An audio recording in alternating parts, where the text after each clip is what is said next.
ایک بادشاہ اور اس کی چھوٹی بیٹی کی کہانی۔ ایک دفعہ کا ذکر ہے کہ ایک بادشاہ تھا جس کی 7 بیٹیاں تھیں۔ ایک دن بادشاہ بے حد خوش ہوا اور اپنے تمام بیٹیوں کو دربار میں بلایا۔ وہ کہنے لگا، میں تم سب سے ایک سوال کرنا چاہتا ہوں۔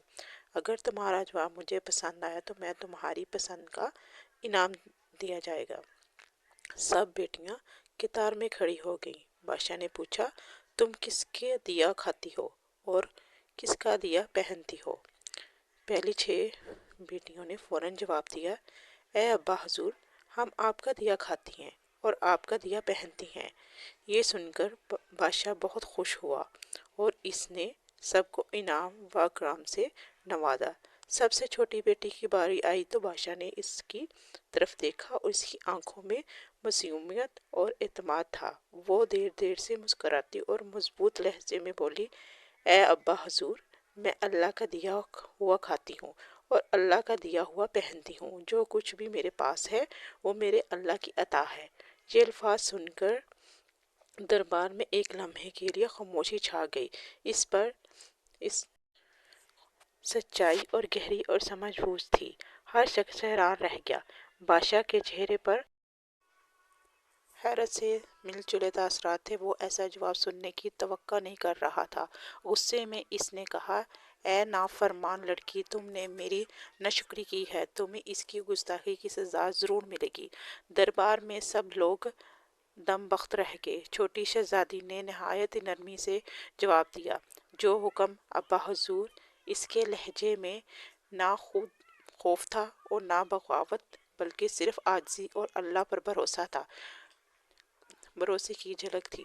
بادشاہ کا غصہ بڑھ گیا اور وہ دھاڑ کر بولا، اس گستاخی کو موت کی سزا دی جائے۔ سپاہیوں، اسے فوراً پھانسی کے لیے لے جاؤ۔ یہ سن کر دربار میں ہلچل مچ گئی۔ سب کی نظریں شہزادی پر تھیں جو پورے سکون کے ساتھ کھڑی تھی۔ تب بادشاہ کو وزیر کے آگے بڑھا اور کہا، اے بادشاہ سلامت، اگر اجازت ہو تو کچھ عرض کروں۔ بادشاہ نے غصے سے کہا، بول مگر جلدی کرو۔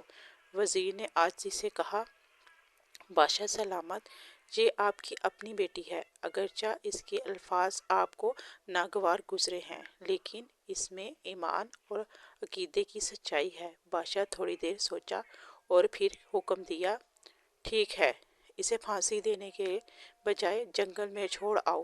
میں دیکھنا چاہتا ہوں کہ یہ میرے بغیر کس طرح اللہ کا دیا کھاتی ہے۔ سپاہیوں نے شہزادی کو لے جا کر جنگل میں تنہا چھوڑ دیا، مگر وہ مطمئن رہی کیونکہ اسے یقین تھا کہ اس کا رب اسے کبھی تنہا نہیں چھوڑے گا۔ اللہ کی مدد۔ رات کے وقت شہزادی نے جنگل میں لکڑیاں جمع کیں تاکہ آگ جلا سکے اور لکڑیاں جمع کرتے کرتے اسے ایک جھونپڑی نظر آئی جہاں ایک بوڑھا بیمار شخص پڑا ہوا تھا۔ وہ پانی مانگ رہا تھا۔ شہزادی نے فوراً پانی نکالا اور اسے دیا، جھونپڑی کی صفائی بھی کی۔ بوڑھے نے پوچھا، بیٹی تم کون ہو اور اتنے بڑے جنگل میں اکیلی کیا کر رہی ہو؟ شہزادی نے اپنا حال بیان کر دیا۔ صبح کے وقت بوڑھے نے کہا، بیٹی میں کام کے لیے شہر جا رہا ہوں، میں 7 دن کے بعد واپس آؤں گا۔ یہاں کھانے پینے کا سامان موجود ہے، ساتھ ہی بکریاں بھی ہیں، تم اسے کا دودھ نکال کر پی لینا۔ رات کو شہزادی نے آدھا دودھ خود پی لیا اور آدھا ایک برتن میں ڈال کر باہر رکھ دیا تاکہ اگر کوئی جانور آئے، پرندہ آئے بھوکا ہو تو وہ پی سکے۔ صبح جب اس نے دیکھا تو برتن خالی تھا لیکن اس کے قریب ایک چمکدار قیمتی لعل پڑا ہوا تھا۔ شہزادی حیران ہو گئی، زمین پر نظر ڈالی تو سانپ کے نشانات دیکھے۔ تب ہی اس نے اپنی دادی کی کہانی یاد آئی، جب کوئی سانپ خوش ہوتا ہے یا کسی کی متاثر ہوتا ہے تو وہ ایک قیمتی لعل ایگل دیتا ہے۔ یہ سوچ کر شہزادی مسکرا دی اور اللہ کا شکر ادا کیا۔ شہزادی کی کامیابی۔ یہ عمل 7 دن تک جاری رہا۔ ہر دن سانپ دودھ پیتا اور ایک نیا لال چھوڑ دیتا۔ 7ویں دن بوڑھا واپس آیا تو شہزادی نے اسے 3 لال دے دیے اور کہا شہر جا کر انہیں بیچ اور محل بنوانے کا سامان لے آؤ۔ کچھ مہینوں میں وہاں ایک شاندار محل تعمیر ہو گیا۔ شہزادی نے لکڑی کی ایک فیکٹری بھی بنوائی جہاں غریب لوگ کام کر کے روزی کماتے۔ آہستہ آہستہ وہ جنگل ایک چھوٹا سا شہر میں بدل گیا اور شہزادی کی سخاوت کی کہانیاں دور دور تک پہنچ گئیں۔ بادشاہ کی واپسی، یہ خبر بادشاہ تک بھی پہنچ گئی۔ اس نے اپنے سپاہیوں کے ذریعے پیغام بھجوایا اور وہ حیرت انگیز شہزادی سے ملنا چاہتا تھا۔ شہزادی نے شرط رکھی کہ بادشاہ اپنی تمام بیٹیوں کے ساتھ محل میں آئے۔ بادشاہ نے شرط قبول کر لی، اپنی 6 بیٹیوں کے ساتھ محل میں آیا۔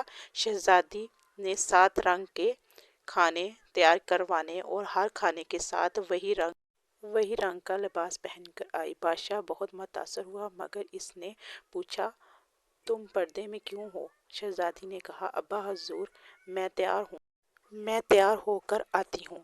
دوسری بہن کہنے لگی اتنی شان و شوکت میں یہ اور کتنی تیار ہوگی؟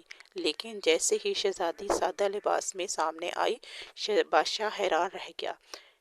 یہ تو میری اپنی بیٹی ہے۔ بادشاہ حیران رہ گیا۔ شہزادی نے نرمی سے کہا ابا حضور آپ کو یاد ہے میں نے کہا تھا کہ میں اللہ کا دیا کھاتی ہوں اور اپنی قسمت کا پہنتی ہوں، یہ سب اللہ کا دیا ہوا ہے۔ بادشاہ شرمندہ ہو گیا مگر ساتھ ہی فخر بھی محسوس کیا۔ اس نے کہا بیٹی تم نے مجھے زندگی کا سب سے بڑا سبق سکھایا ہے۔ شہزادی مسکرا کر بولی آزمائش ہمیں توڑنے کے لیے نہیں بلکہ مضبوط بنانے کے لیے آتی ہیں۔ جب بھروسہ اللہ پر ہو تو دنیا کی کوئی طاقت بھی ہمیں شکست نہیں دے سکتی۔ بادشاہ نے اپنی بیٹی کو گلے لگا لیا اور یوں شہزادی کا صبر اور استقامت کی کہانی ہمیشہ کے لیے امر ہو گئی۔ اگر آپ کو یہ کہانی پسند آئی ہے تو اسے دوسروں کے ساتھ شیئر کریں اور اللہ پر بھروسہ رکھیں، کبھی بھی نہ بھولیں۔